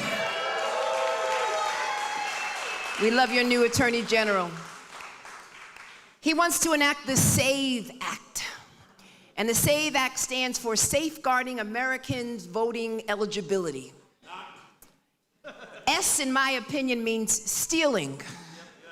Stealing the American voter eligibility. Or suppressing the American voter eligibility. Subduing the American voter eligibility. It certainly isn't safeguarding it. And so all of us collectively, and there is power when you work together, and we are recognizing that, we represent that, we embody that. We wrote a letter to this administration, basically urging both houses not to pass the SAVE Act for all of the reasons that I mentioned, because in our Constitution, it does not say Congress or the president has a role in elections. What does it say? State. What does it say? State. What does it say? State. It's all about the states and localities which have control over our elections, not Congress. 2, he issued one of his illegal, unconstitutional, unlawful, does not have the force of law, executive orders. And we challenged it because he wants to nationalize our elections. And we stood up and said, nope. And we won. We have a PI. And then lastly, in my beloved state of New York, we passed the John Lewis Act.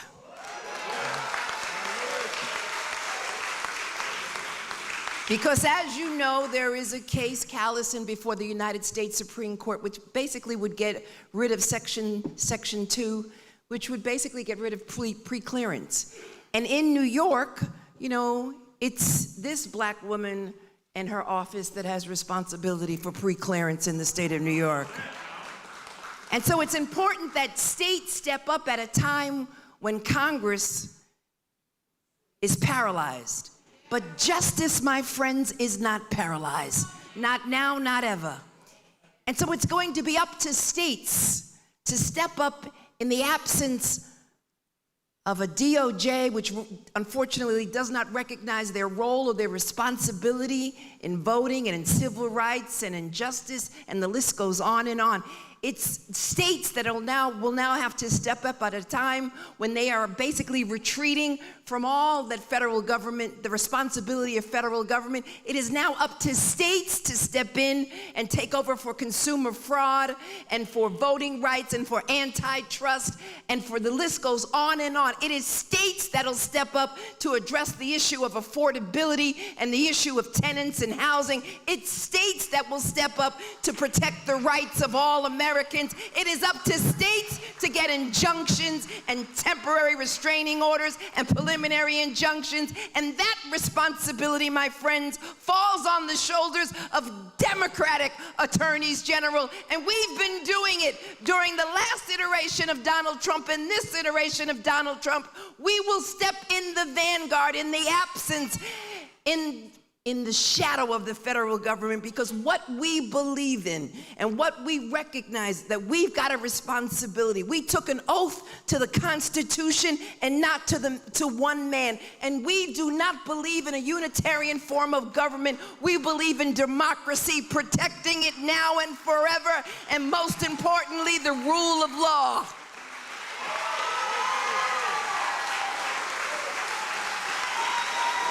You heard it here first.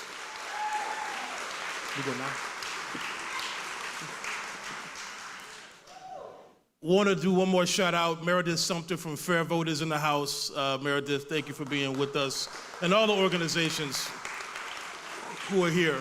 So, you know, Selma's all about legacy, and at the Lawyers Committee, part of our legacy is being birthed at a peak period of civil rights activism and thought leadership and sacrifice.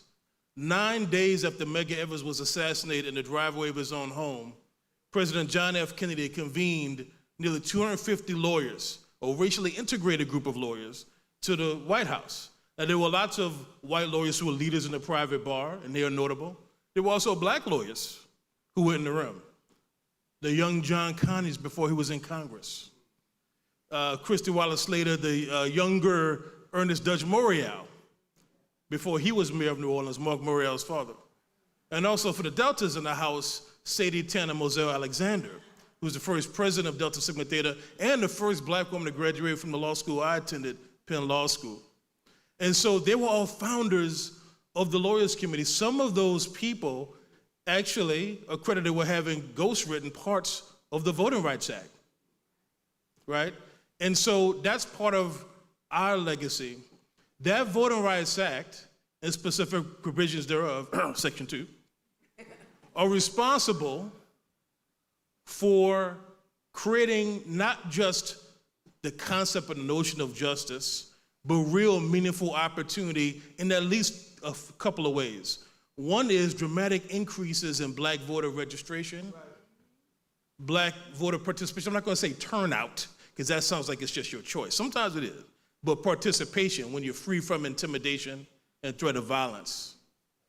And also, black elected officials, our candidates of choice in those elections. That landmark legislation is responsible for bringing Alabama its first black congressional district. And that district occupied by none other than your own Congresswoman Terry Sewell. Please come to the stage. I'm going to come back to you.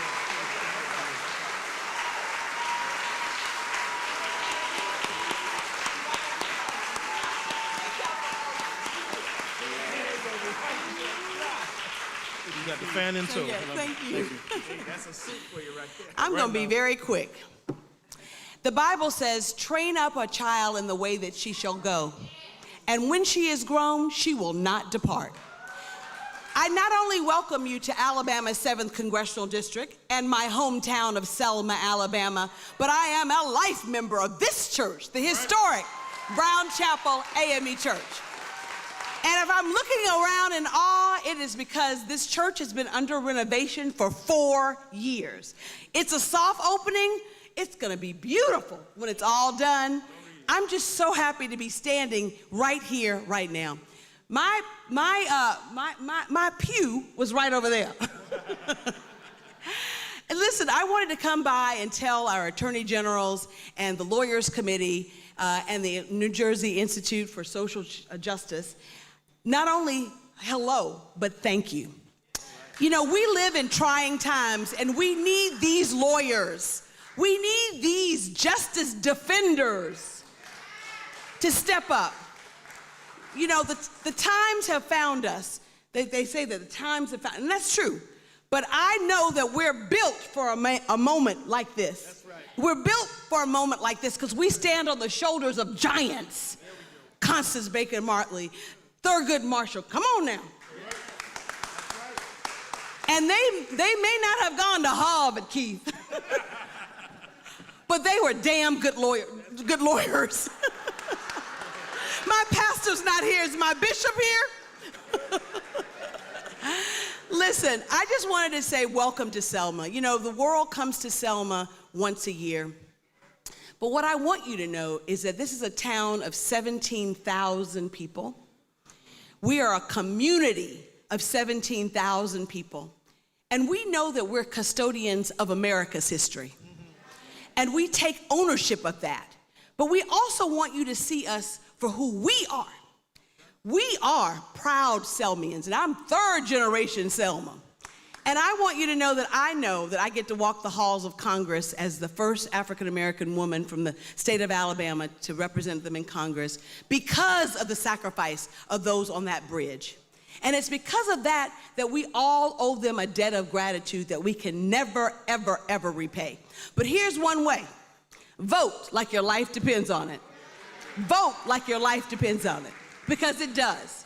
I carry the seminal piece of legislation in Congress that would restore the Voting Rights Act of 1965, the John Robert Lewis Voting Rights Advancement Act.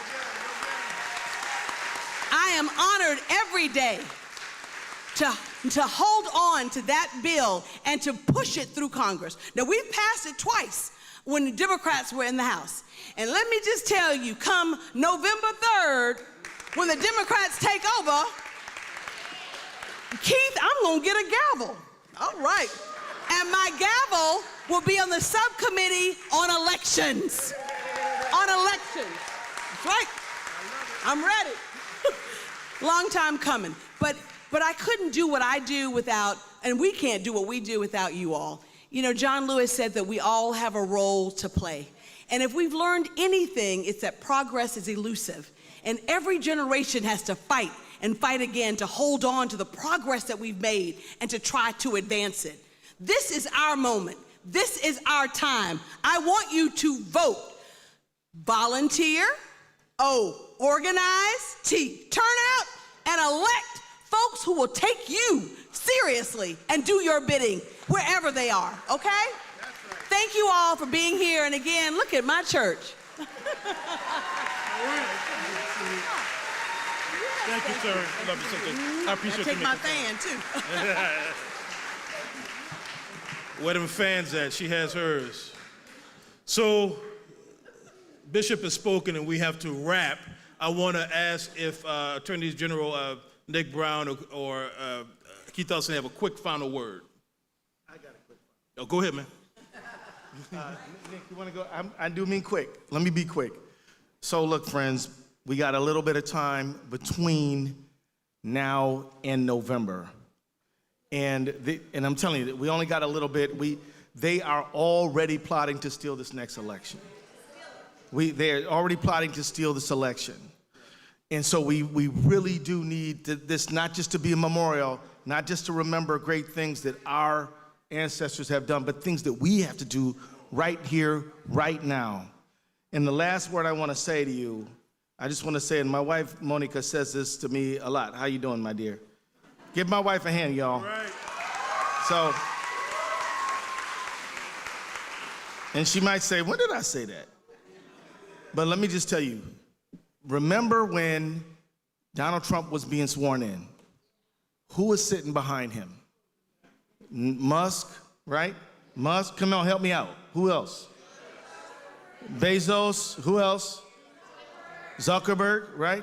I'm telling you, in the words of a great justice named Brandeis, he said, you can have concentrated wealth or you can have democracy, but you cannot have both. Yes. This country has more concentrated wealth right now than it even during the Gilded Age of the 1890s to 1920. There's more rich people with fewer hands than ever, and they are perverting democracy. And you asked us if we could dream 20 years down the line. My dream is shared prosperity in America. All right. Let's thank all of our speakers, and look, and one more hand for Terry Sue, because I don't always testify before Congress, but when I do, it's often before her committee. So thank you very much.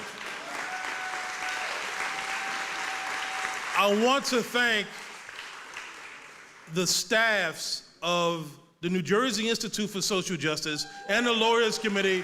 Wave or stand wherever you are. They might be in the back. Thank you all. Amen. Yeah, don't leave it with. We couldn't do without you. I want to thank my brother in justice, who's been with me through thick and thin, through professional and personal, Ryan Paul Haygood.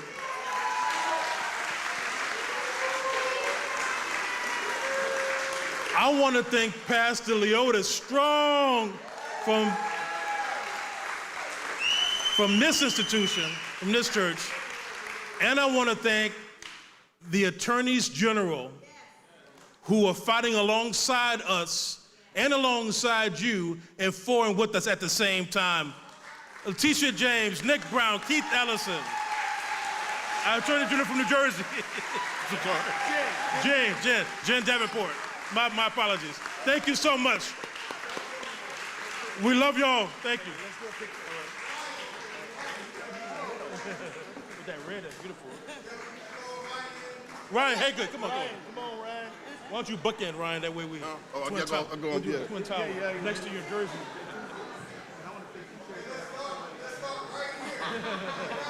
Oh, you play big, though, Keith.